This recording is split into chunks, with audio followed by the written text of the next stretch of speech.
a situation where he might run across that first stage, and by simply being in that group, he can move from one stage up to another, from not knowing anything about him to now you want to kill him. Yes. Is that I said that's a real progression. And this is what I'm seeing with Donald Trump and his group.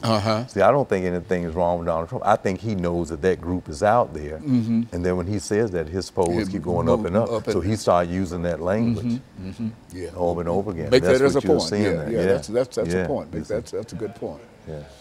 Yeah. Okay.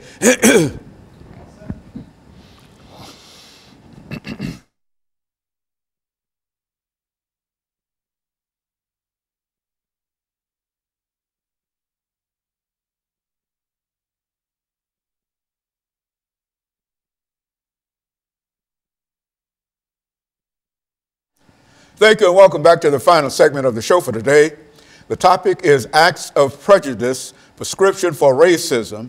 And we have with us to talk about Acts of Prejudice and the Prescription for Racism, Dr. EKSanford from Tennessee State University. And so, Dr. Sanford, let's see if we can finish this last segment by having you make some comments in reference to an individual who might be caught within that first act that you're talking about, and as he or she moves up and eventually move to the fifth act in which they are ready to exterminate an individual. Go and speak to it from that perspective. And thank you very much. And that is indeed how Dr. Gordon Allport would see it. That first person that might have this feeling or dislike toward another group but wouldn't act on it could be potentially a part of going into membership or just going to a group, and when things are being said, they might listen to it and agree with it and vote for it, but a subgroup of that group might move on to the next level, and then the next level to the next level of physical attack, where they might make a decision to go out and do it. Now, this is where the prescription for racism of those earlier attacks, the listening audience need to understand.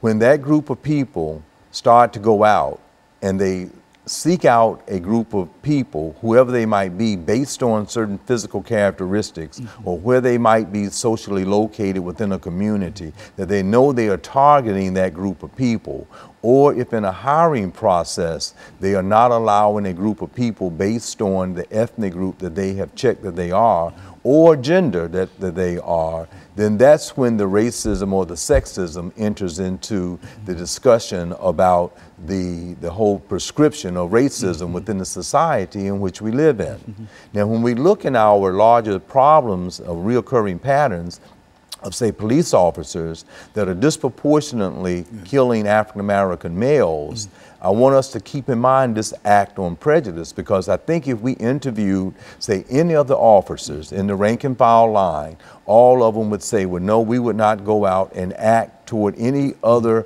citizen in any different way than we would another person. But out of that group, you can have someone that in their private life would avoid, and then in their private life would do some discriminatory acts.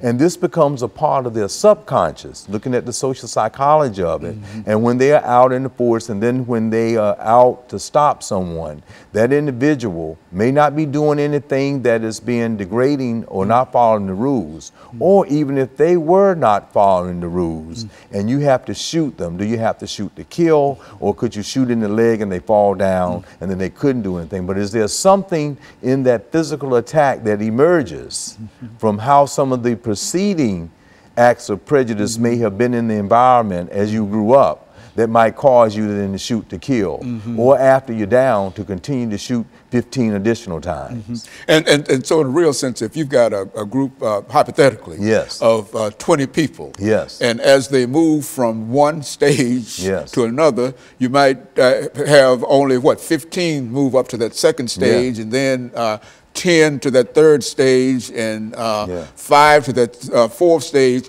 And that fifth stage, in which there is an idea of extermination, you have only 1 or 2 out of those 20, but all might be considered to be what? Prejudice, but they've moved from one stage to another stage. Yeah, that's absolutely right. And now, as we are seeing this radicalization of other groups that are probably experiencing within the society or system in which we